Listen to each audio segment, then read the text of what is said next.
Pessoal, bom dia, boa tarde, é o Bonato. Eu vou gravar essa videoaula agora, que é a videoaula número 3 para vocês, né? Para um pessoal aí que percebeu, eu tinha gravado já essa videoaula anteriormente, eu acabei tirando ela do ar porque o enquadramento dela estava péssimo. Vocês vão me desculpar, eu tô com bastante dificuldade aqui em casa, porque eu também não posso sair, né? Quer dizer, poder a gente pode, mas a gente faz a opção certa de não sair, então eu não consigo, eu não tinha materiais maravilhosos para produzir vídeos bons para vocês. Então estou filmando aqui com uma webcam de baixa qualidade, mas eu testei, ela está com vídeo legal, ela está certinha agora, acredito que vocês vão conseguir acompanhar essa aula 3, mas só chamando atenção, né, qualquer dúvida que vocês tiverem, é só mandar um e-mail aí para o rabonato@hotmail.com, né, um e-mail que a gente já disponibilizou nas atividades que estão chegando para vocês. Um pessoal já entrou em contato comigo, mas aí esclarecendo, vocês me desculpem aí por ter colocado e tirado a aula do ar, mas realmente as condições dela eram péssimas, não dava para entender nada porque a aula estava totalmente fora do enquadramento, aparecia só esse pedacinho da folha aqui, você não conseguiria entender. E aí eu decidi refazer. Então vamos lá, né? Vamos lá, eu espero que vocês estejam aí sérios, firmes na proposta de vocês. A gente está vivendo realmente um período muito complicado no planeta Terra, que justamente é o combate a esse novo vírus, que ele não pode ser menosprezado de forma alguma, né? Ele é muito agressivo, muito mais agressivo do que se pensava. Então mantenha o seu recolhimento, mantenha a seriedade da situação, né? Faça o mínimo possível para sair de casa e, acima de tudo, né, imunidade lá nas alturas e higienização de primeiro mundo, né? Vamos controlar isso daí, que a gente, com certeza, daqui a pouquinho vocês já estão vendo aí a minha careca dentro da sala de aula. Então vamos começar o nosso papo para não demorar muito, tá? Que eu sei que realmente vocês têm muitas atividades para fazer.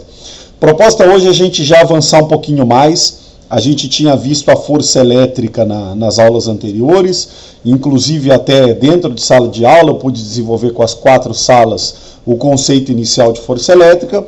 Hoje nós vamos falar de uma coisa mais teórica, uma coisa mais formal, que é um conceito de campo, né, o campo elétrico. Então por que ele aparece, né? Qual que é a ideia de campo? Na verdade ele se justifica quando a gente tenta explicar as características das forças que atuam a uma certa distância. Então, se você parar para pensar um pouquinho, existem forças na vida, existem forças na física, e a maioria das forças que a gente trabalha e mexe com ela no dia a dia são forças não à distância, mas forças de contato. Por exemplo, a força de atrito. Para realmente você ter um atrito, você precisa botar o pé no chão, ou precisa botar a mão na caneta, ou precisa, apagar uma folha de papel, tocando a borracha na folha de papel. Então essas forças, elas exigem o contato entre as superfícies. Um outro exemplo clássico, aquela força normal que você conheceu no primeiro ano. A normal só aparece quando você senta numa cadeira, quando você está de pé no chão, quando você encosta numa parede. Se você não toca em nenhuma superfície, não há normal. Então essas são forças de contato, que são as mais tradicionais que existem na física. Só que existem forças que não há necessidade do contato para ela existir. Essas forças a gente chama de forças à distância, forças que atuam à distância. São 3 a que a gente conhece basicamente na física. Tem mais, mas não vem ao caso comentar agora. Mas o que a gente mexe no ensino médio são basicamente 3. A força peso, que é a força gravitacional. Então, já é legal dar uma parada aqui para pensar. Você não precisa estar em contato com a Terra para o peso te puxar para baixo. Então, se você parar para olhar, por exemplo, essa caneta, ela não está em contato com a folha.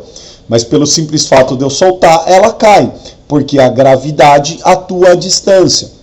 O planeta não precisa estar tocando a Terra para puxar ele necessariamente para baixo. Então a gravidade é uma força que atua a certa distância, né? Por isso que a gravidade, por isso que a Terra atrai a Lua.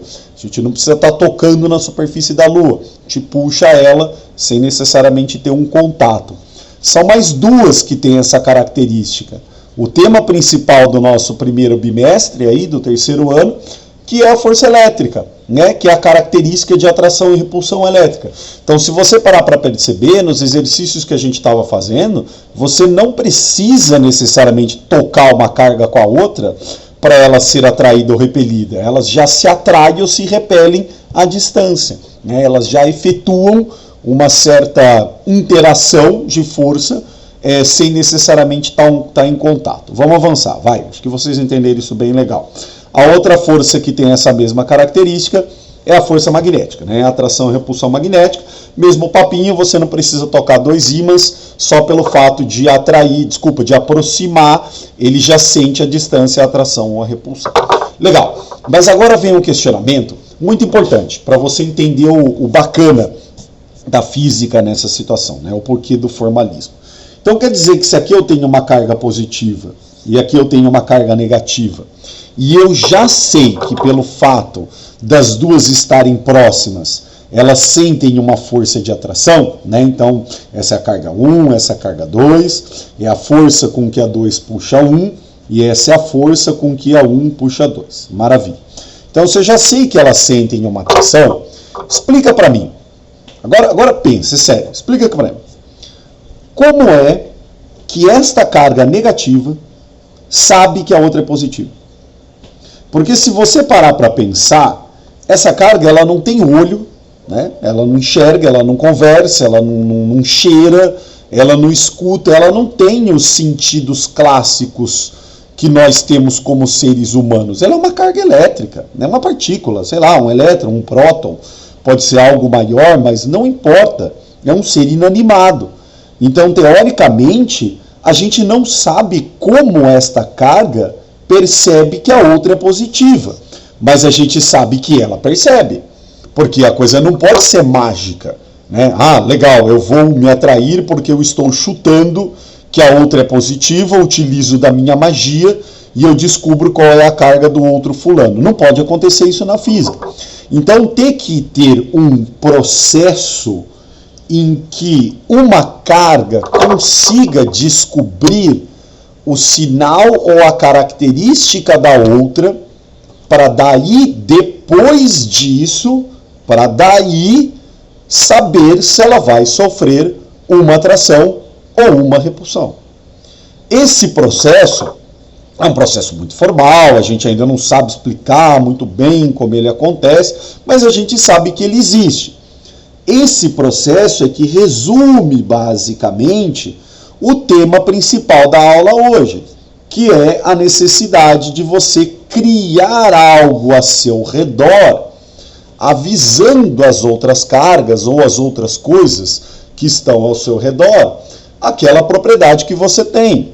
Então, essa carga positiva é como se ela gritasse, berrasse fortemente para o exterior: eu sou positivo. Se você estiver me escutando, você sabe se você vai atrair ou vai repelir. Então, esse som que ela emitiria é basicamente algo muito parecido com o conceito de campo que a gente quer tentar explicar para vocês hoje. Então, a gente faz algumas analogias. Claro, toda analogia tem o seu certo erro.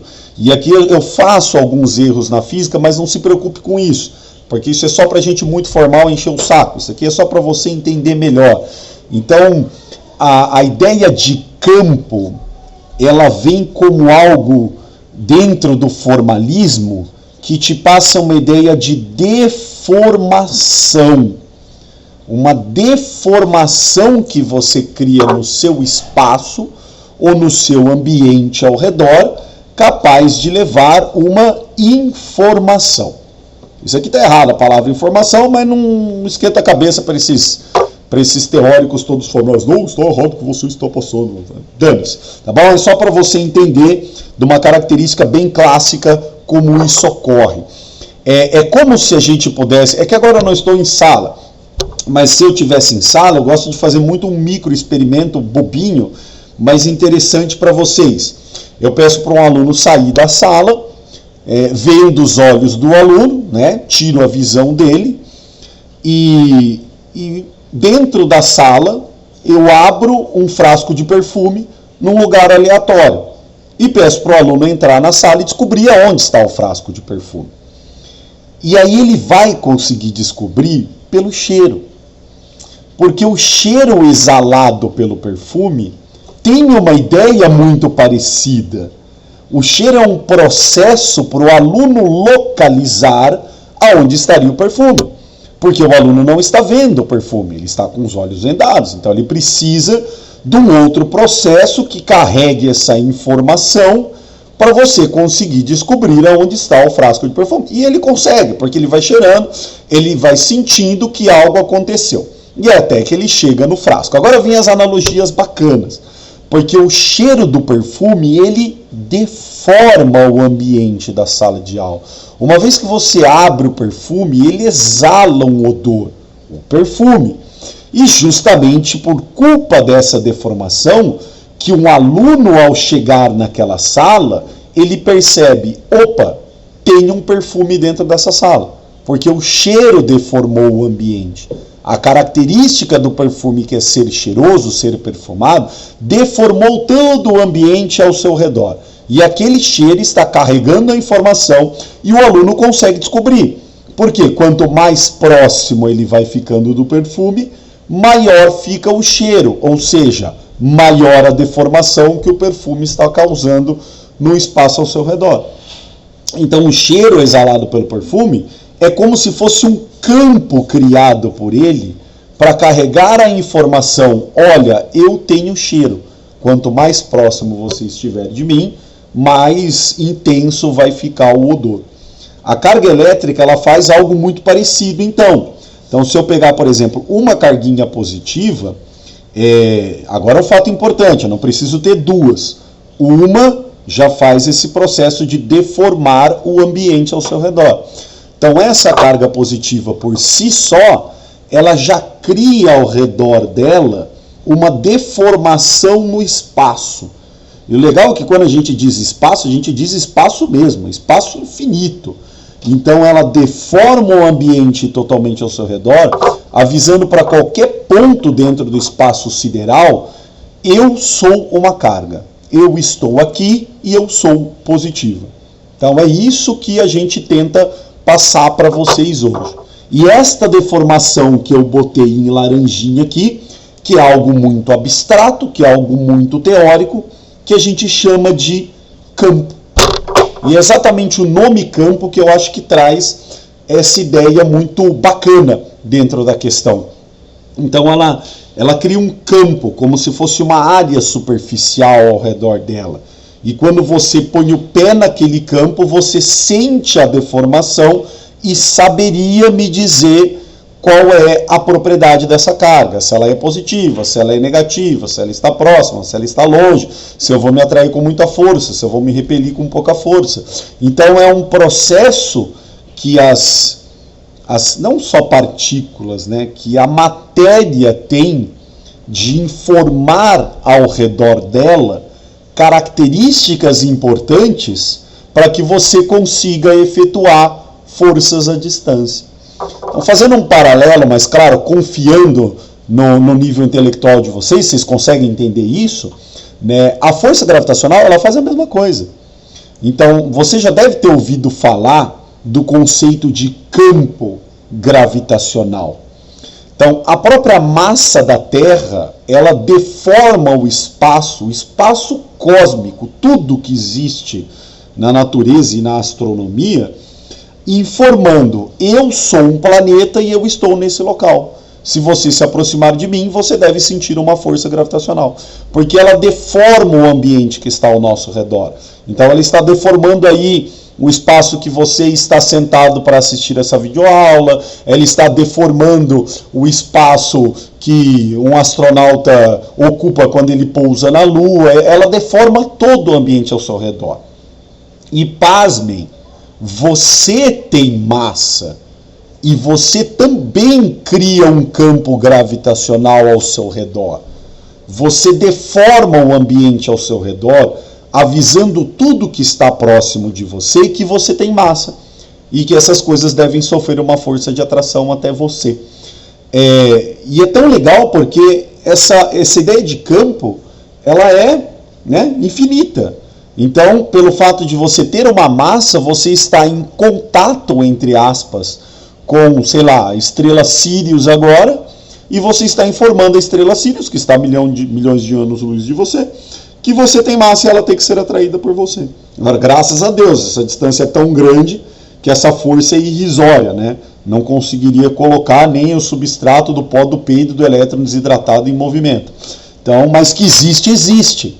Existe uma deformação, né, espacial por culpa da sua massa. Assim como todas as cargas elétricas, elas deformam o espaço por culpa da sua carga. Assim como todos os ímãs deformam o espaço por culpa do seu magnetismo, que é um modo que você cria de informar aquela propriedade específica que você tem. Bacana. Já vamos passar para o slide 2 agora então. Então esse modo que você cria, ele tem que carregar a sua informação.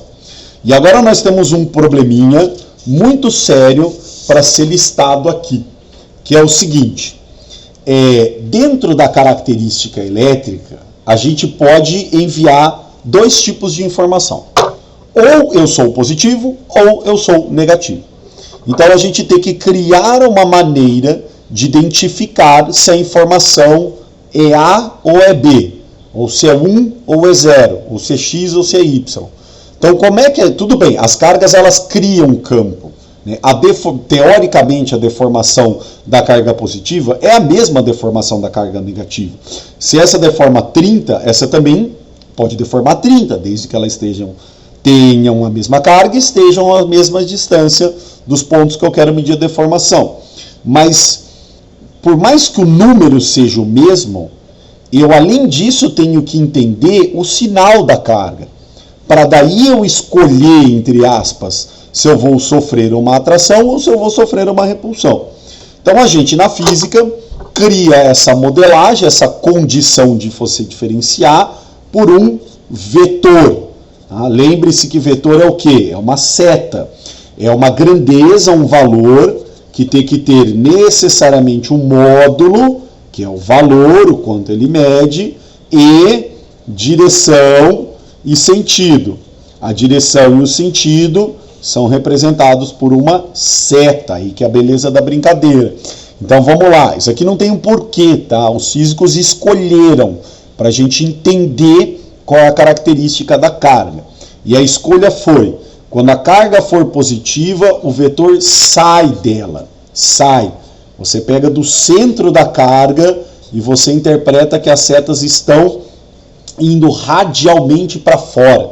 Radialmente, como se fosse um raio de um círculo, de uma circunferência, e elas saem desse ponto central. Enquanto na carga negativa, a seta não sai, ela entra.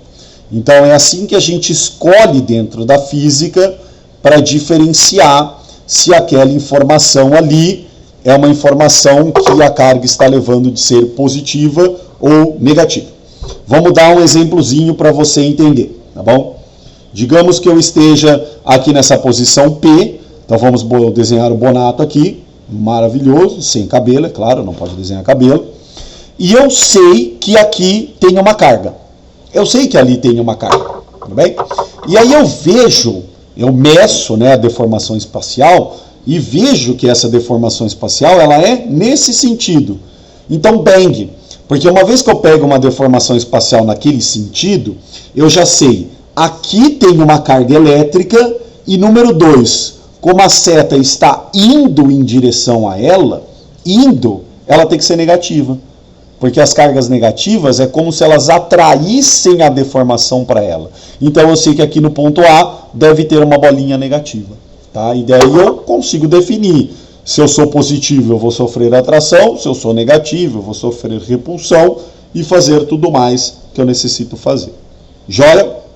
Show de bola, se tiver qualquer dúvida aí, dá uma voltada, mas a gente vai fazer exemplos, tá bom? É assim que a gente define qual é a característica do sinal da carga que eu estou medindo com a ideia de campo elétrico. Agora vem o mais complicado, que é o que vocês menos gostam, mais odeiam. Lembre-se que na física, esse papo a gente vai ter o ano inteiro. Na física, a gente não se contém, a gente não fica feliz em só explicar como as coisas funcionam. Se a gente não medir, não é física, né? Então, tudo bem, quero explicar como um campo elétrico funciona. Já, então, campo elétrico é uma deformação espacial gerada por uma propriedade. Se você tem a propriedade de ter a carga, você deforma ao seu redor. Se estiver saindo, quer dizer que você é positivo. Se estiver entrando, quer dizer que você é negativo. Tá, mas quanto vale? Quanto? Não precisa medir. É 90, é 30, é 40, é 56? E é aí que vem a equação. Enquanto a gente não tem equação, a gente não consegue medir essa brincadeira.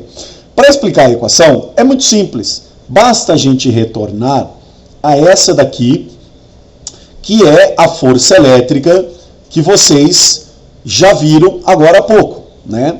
Que é a força capaz de atrair duas cargas, né? Carga 1 e carga 2. Só que aí que está o detalhe. Para você sentir força, você precisa ter duas cargas, né? Por exemplo, positivo é atração ou repulsão? Ué, não sei. É atração ou repulsão com quem? Então você precisa falar um segundo sinal. Positivo com positivo, e é repulsão. Positivo com negativo, e é atração. Então, para você ter força, necessariamente você precisa ter duas cargas. Mas para você ter campo, você não precisa ter duas cargas. Basta uma carga só. Então, uma carga só, ela já cria no espaço ao seu redor uma deformação, capaz de informar todo o ambiente a propriedade que ela tem. Então, o que a gente faz? Se basta ter uma carga para ter campo, a gente dá uma bela de uma coxambrada na fórmula. A gente tira essa segunda carga, porque ela não precisa. Tá? E a gente cria a equação do campo elétrico. Então, a deformação que uma carga produz no espaço é isso aqui. Vocês podem não gostar, mas é legal sim, porque a fórmula ela não é muito diferente. Ela é parecida com aquela que vocês já vinham aplicando. É só você lembrar que para campo, uma carga já produz o campo e para força, duas produzem a força. Né? Lembrando, como você viu anotar aqui embaixo, esse K é aquela constante que a gente já explicou em sala, que vale 9 vezes 10 a nona. Só que nós temos um outro problema para corrigir, tá bom? Por favor, se você mudou a grandeza, você tem que mudar o nome da grandeza. Então, se tinham duas cargas, força. Quando tem uma carga só, não é mais força, é campo. Tá aqui, ó. É assim que a gente vai chamar essa grandeza. Campo elétrico é o Ezão e ele é dado por K vezes a carga 1 dividido por D quadrado. Isso é o campo de uma partícula pontual, redondinha, pequenininha, tá bom? Se você for pesquisar isso em algum lugar, você vai usar você vai ver essa nomenclatura. Mas é o que a gente vai fazer no ensino médio, tá bom? Que não vem ao caso agora estudar campo de superfícies mais complexas. Dois detalhes importantes sobre isso, tá bom? Muito cuidado. Primeiro, a unidade do campo elétrico não é uma unidade própria dele, tá? É uma unidade derivada. Por exemplo, força tinha uma unidade própria dela.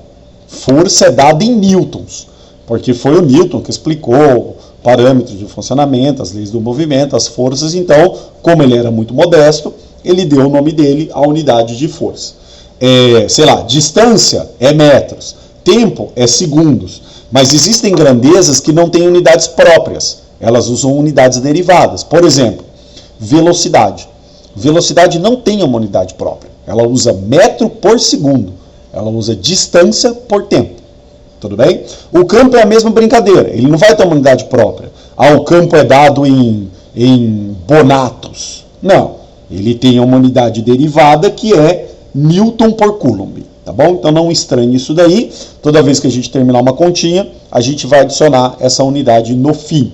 E segundo, tomem muito cuidado, porque aqui é uma fonte de erro muito clássica de vocês.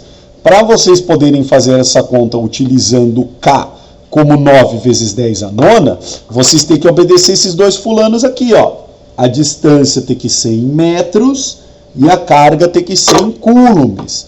Então, cuidado, porque vocês Geralmente vocês já estão vendo que vocês vão ganhar a distância em milímetro, centímetro.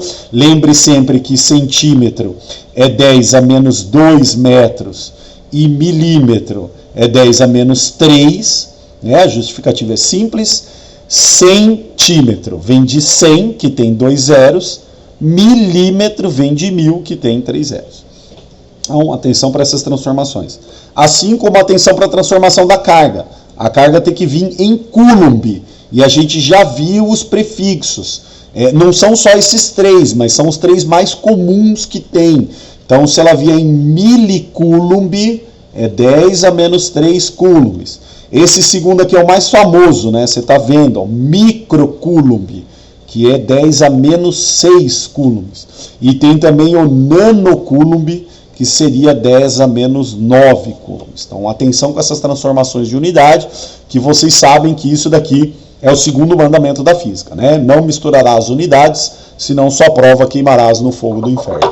Então, para exemplificar, porque na verdade nenhuma aula de física fica legal enquanto a gente não der um exemplo, vamos fazer um exemplo aqui, bem simples, mas que você crie confiança. Eu quero que você meça a deformação elétrica, ou seja, o campo elétrico, no ponto P. Então, vou dar um pontinho específico para você calcular isso. Isso aqui é uma conversa muito importante que eu quero ter com vocês.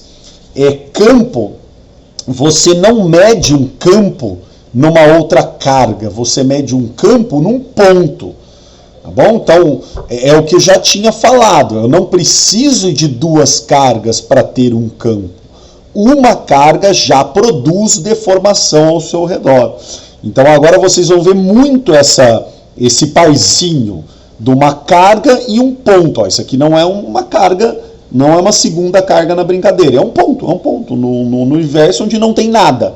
Né? Então, por exemplo, se eu estiver aqui, qual é a deformação elétrica que eu vou sentir causado por aquela brincadeira? E aí, para provocar, nós vamos treinar aqueles carinhas ali que eu acabei de passar para vocês. A distância da carga vai ser de 3 centímetros e o valor dessa carga aqui, que eu vou chamar de carga A, sei lá, vamos botar um número bonitinho aí para vocês, 2 microcoulombs, para não ter problema dessa solução. Então, agora vocês vão ver a solução da conta. E tem um outro detalhe no fim, tá bom? O que vai acontecer? Legal.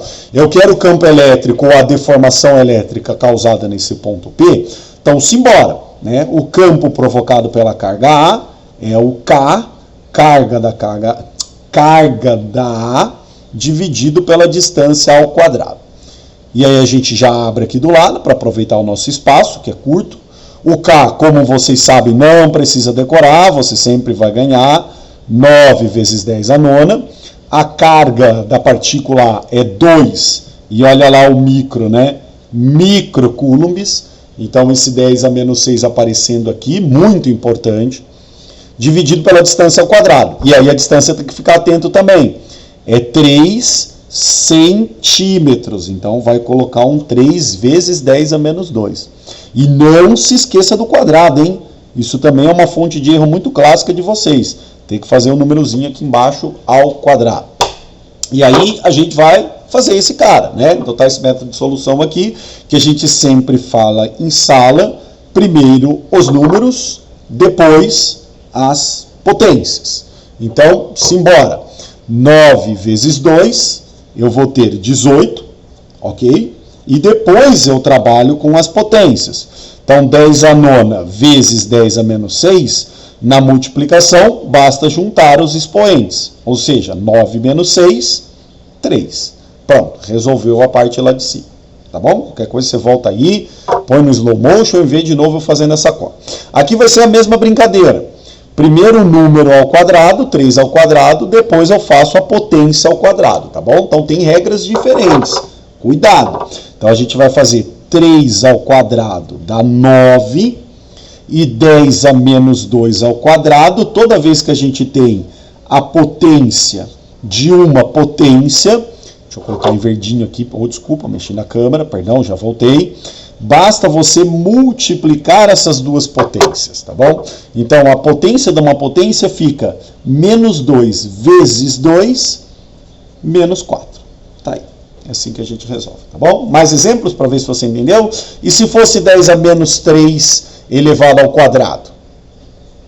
Respondeu menos 6, acertou, porque ficaria 10 a menos 3 vezes 2, menos 3 vezes 2, 10 a menos 6. E se fosse 10 a quinta elevado ao cubo?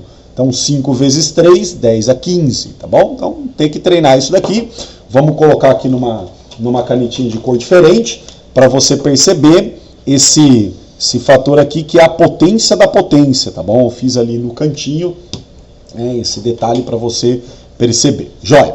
E aí vamos terminar esse cara aqui, também da mesma forma que a gente falou para vocês igual antes, né? Primeiro os números, então eu vou lá e divido, 18 dividido por 9, 2, aí depois eu trabalho com as potências, né? E aí como é que eu faço com as potências? Numa divisão, eu sempre levo a potência de baixo para cima. E quando eu levo a de baixo para cima, o preço que eu pago é trocar o sinal. Então, se estava menos 4, vai como mais 4.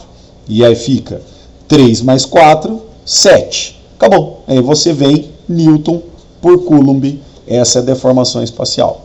Perfeito? Perfeito uma ova. É isso mesmo, perfeito uma ova, não acabou. E é isso que muitas vezes vocês esquecem. Porque o que eu tinha acabado de citar... peraí que eu estou buscando a minha folha aqui, só um pouquinho. Está aqui, ó. Eu tinha acabado de citar aqui no slide anterior, cuidado que o campo ele é um vetor. Então, além da gente atentar ao valor dele, a gente também tem que botar a seta na resposta.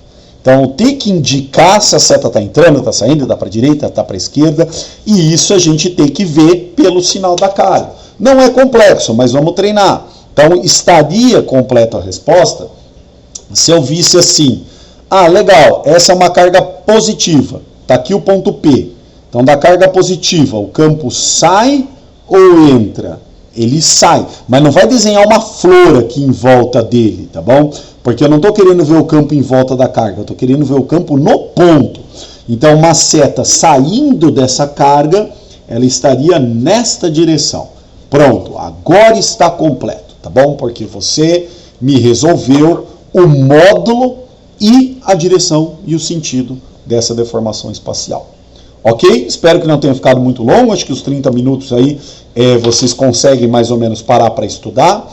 E é isso aí, tá? Na próxima semana a gente já vai ter uma avaliação, tá? Não se assuste, a gente vai fazer uma lista de revisão, orientá-los, dar bastante capacidade para vocês seguirem bem e depois aguardem instruções que a gente vai conversando mais. Tchau para vocês, um abraço.